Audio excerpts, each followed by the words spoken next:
Here's the big challenge of life. You can have more than you've got because you can become more than you are. That's the challenge. And of course the other side of the coin reads, unless you change how you are, you'll always have what you got. I have found in my experience that income does not far exceed personal development. Now sometimes income takes a lucky jump, but sure enough, unless you grow out where it is, it'll usually come back where you are. Life has strange ways. If somebody hands you $1 million, best you become a millionaire quickly, so you get to keep the money. Otherwise, sure enough, it'll disappear. Somebody once said, if you took all the money in the world, divided it up equally among everybody, it would soon all be back in the same pockets. Incredible. Success is something you attract, not something you pursue. Success is looking for a good place to stay. So instead of going after it, you work on yourself. Personal development. See, the major question to ask on the job is not what are you getting. The major question to ask on the job is what are you becoming? See, the big question is not what am I getting paid here. The big question is what am I becoming here? Because true happiness is not contained in what you get. Happiness is contained in what you become. So that's our major subject for tonight, personal development. Of all the assignments Mr. Schoaf gave me at age 25, this was probably the most difficult. In fact, I'm still working on this one. I think it's an unending challenge to see what you can become. The next subject is called Basic Laws.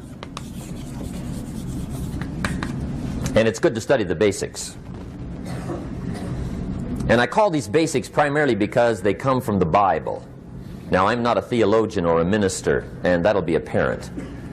But Mr. Schoaf taught me that the Bible was a good textbook for ideas and stories and success equations, how to live the better life. I found out that was true. He also taught me that the Bible is as practical as it is spiritual, and I found out that's true.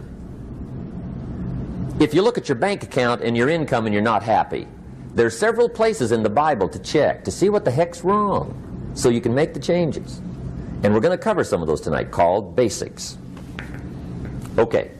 The next subject is my favorite, setting goals. Mr. Schoaf taught me how to set goals. What a favor that was. One morning at breakfast, shortly after I met him, he said, Jim, let me see your current list of goals and let's go over them and talk about them. He said, maybe that's the best way I can help you get a better direction started.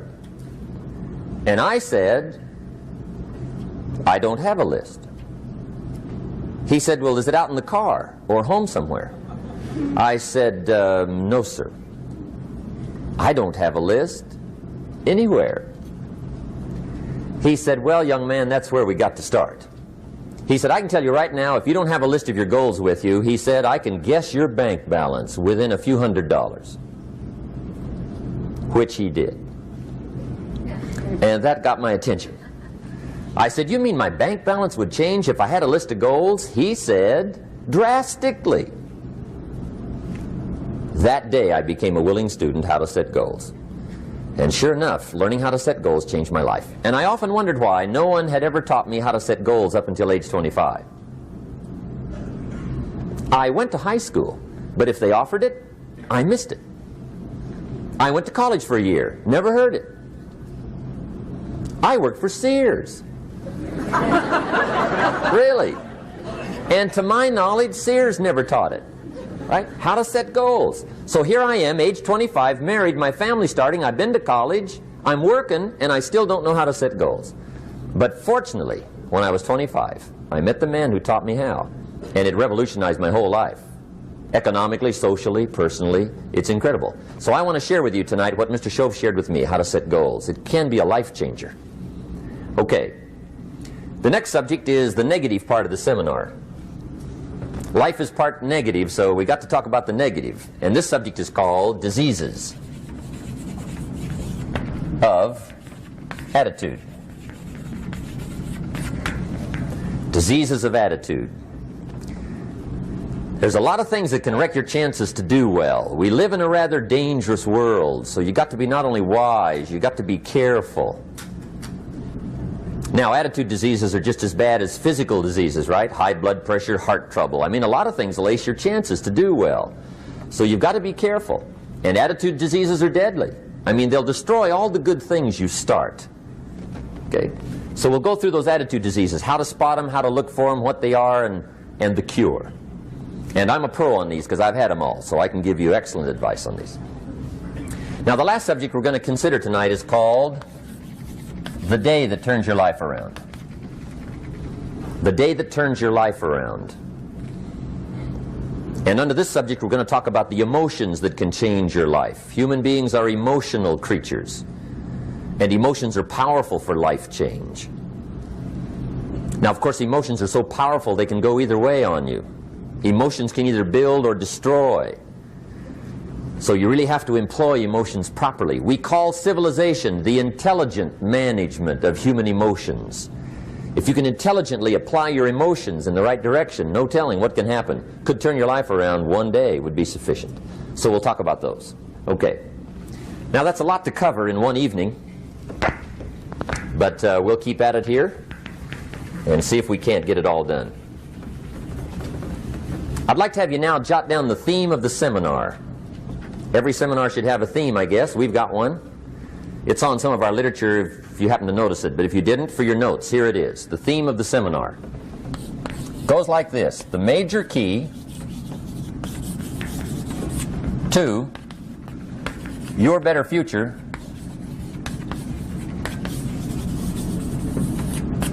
is you.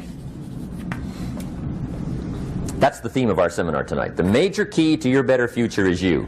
And I'd like to have you underline two words just to give it some added punch. Underline the word major and the word you, so that it reads, the major key to your better future is you. Now, my first suggestion is transfer this to a card or something where you can put it up, where you can see it every day. Preferably put it up where you can see it at the beginning of the day, before you go off to put the day together. This is a good phrase just to glance at, to keep in mind as you're putting the day together. It's called the silent seminar. If you'll just let this talk to you during the day, I found it to be tremendously helpful. The major key to your better future is you. For a big share of my life now, I didn't have this one quite figured out, among a lot of things I didn't have quite figured out. Many things used to puzzle me back in those early days. I used to wonder why two people could work for the same company, one make twice as much money. Now see, that used to puzzle me. And maybe they were the same age, graduated from the same school, live in the same community, work for the same company, with the same products and the same services. They've got the same traffic, the same problems, and one makes $1,000 a month, the other one makes $2,000 a month. Now that was my puzzling question. Why would this long list be the same and the money twice as much? I asked, what's the difference between $1,000 a month and $2,000 a month? And I don't mean $1,000 a month, right? I could figure that out. But what makes the difference? Why would one person do twice as well, 3 times as well? Speaking economically. Now, I know there's more than one way to do well. I understand that. But in this little narrow area called compensation, what's the difference? Well, back then, with my faulty thinking, I'm trying to reason it out. I thought, well, maybe time makes some of the difference, right? Some people do better because they have more time. I used to say, Harold ought to be able to do well. He's got a lot of time. If I had all of Harold's time, I could do well. Now, that's got to be dumb, right? Number one, you can't get somebody else's time. A guy says to me one time, he says, you know, if I had some extra time, I could make some extra money. I said, then forget it. There isn't any extra time.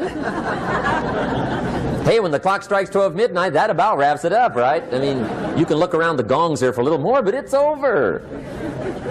You say to the guy, what are you doing? He says, I'm looking for extra time. See, they'll come and take you away, right?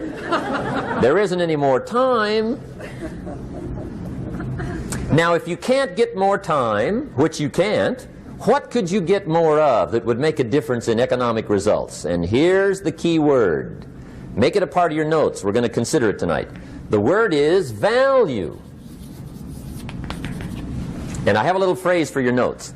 Value makes the difference in results. Value makes the difference. You can't get more time, but you can create more value. Now here's the first lesson of economics. Everybody should learn it from the time they're old enough to understand what a dollar means, how to earn one, how to get one, how to keep one, what to do with it. First lesson of economics. We primarily get paid for value. That's lesson one. Bringing value to the marketplace, that's how you get paid. You don't get paid for the time. I know it takes time to bring value to the marketplace, but you get paid for the value, not the time. Now, since that's true, here's one of the key questions of the evening. Is it possible to become twice as valuable at the marketplace and make twice as much money in the same time? Could you become 3 times as valuable? Make 3 times as much money in the same time? Is that possible?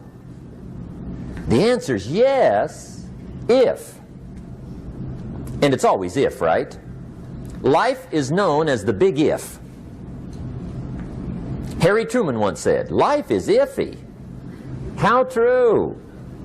And here's the big if we're going to consider it tonight. It's possible to do much better at the marketplace if you go to work primarily on yourself. And that's the theme of our seminar tonight. Learning to work primarily on yourself. People have asked me for the last 24 years, how do you develop an above average income? And the answer is, become an above average person. Develop an above average handshake. Some people want to be successful, they don't even work on their handshake. As easy as that would be to start on. They let it slide, they don't understand. Develop an above average smile. Develop an above average excitement. Develop an above average interest in other people.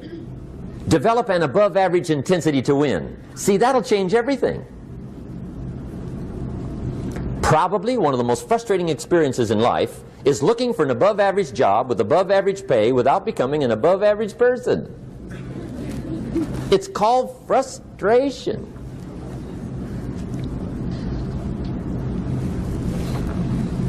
And Mr. Schoaf gave me probably the greatest clue he gave me when I first met him. He said, Jim, if you want to be wealthy and happy the rest of your life, just learn this lesson well. He said, learn to work harder on yourself than you do on your job.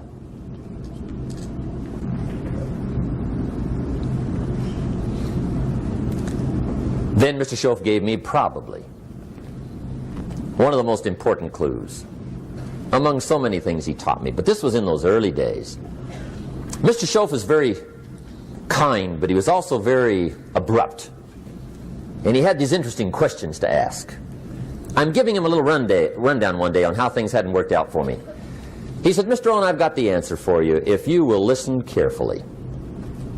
And listen carefully I did that day and for the next 5 years.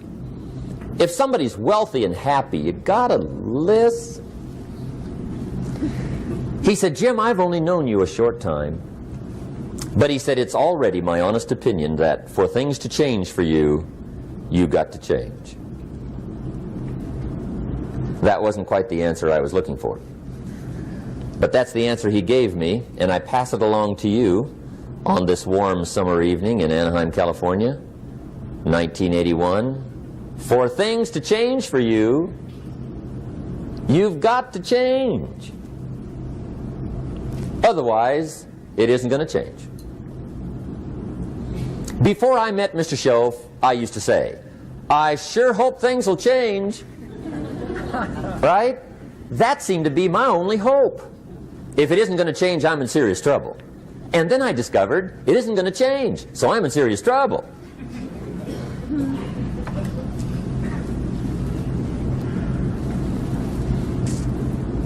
See, I can tell you what the 80s are going to be like. You have dropped into the right place. I did a seminar one time for Standard Oil executives and management in Honolulu. And we're having a conference one day on this big conference table. And one of them said to me, Mr. Rohn, you know some fairly important people halfway around the world. What do you think the 80s are going to be like? I said, gentlemen, I do know the right people. I can tell you. So they all listened very carefully. And I said, gentlemen, based on my wide experience, I can really honestly say to you, in my opinion, in the 80s, it's going to be about like it's always been. Aren't you glad you came? That's inside. I don't pass that around just everywhere. Now, of course, I said that to make a point, but I also said it because it's accurate. It's going to be about like it's always been. It isn't going to change. The tide comes in and then what? It goes out. For 6,500 years that we know of, recorded history, and probably long before that. So it is not going to change. It gets light and then what? It turns dark. 6,500 years. See, it's not likely to change. And we're not to be startled by that. And if the sun goes down, the guy says, what's happened, what's happened? It means he hasn't been here long, I guess, right? It always goes down about this time. The guy says, well, I don't like that arrangement. Well, you got to talk to somebody besides me, right? It gets light, then it turns dark. In rotation, the next season after fall is what? Winter. Pray tell, how often does winter follow fall? Every year regularly for the last 6,500 that we know of. See, it is not going to change. Now, some winters are long, and some are short, and some are hard, and some are easy, but they always come right after falls. It isn't going to change. Sometimes you can figure it out, sometimes there's no way to figure it out. Sometimes it goes well, sometimes it gets in a knot. Sometimes it sails along, sometimes it gets in reverse. See, that's not going to change. The last 6,000 years reads like this: opportunity mixed with difficulty. That's how it reads. It isn't going to change. The man says, well, if it isn't going to change, how will my life ever change? Answer, when you change. And whether I'm talking to high school kids or business executives, my message is always the same. And it goes like this: the only way it gets better for you is when you get better.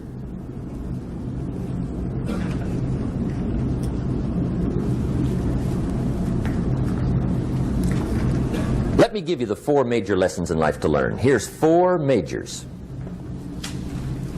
It's good to study the majors. In our weekend seminar we teach. Some people don't do well because they major in minor things. You've got to be on the lookout. At the end of every week, end of every month, you've got to check, make sure you're not spending major time on minor things. We go through that whole series. Majors and minors. Now, let me give you 2 phrases before we get to the 4 majors. This will set it up and you'll see where I'm going. 2 key phrases for your notes. Here's the first one. Life and business is like the changing seasons. That's the first phrase. Life and business is like the changing seasons. One of the best ways to describe life, it's like the seasons. Frank Sinatra sings, life is like the seasons. Now here's the second phrase. Very important. You cannot change the seasons, but you can change yourself. You can't change the seasons, but you can change yourself. And see, that's how life gets better for you, not by chance, but by change.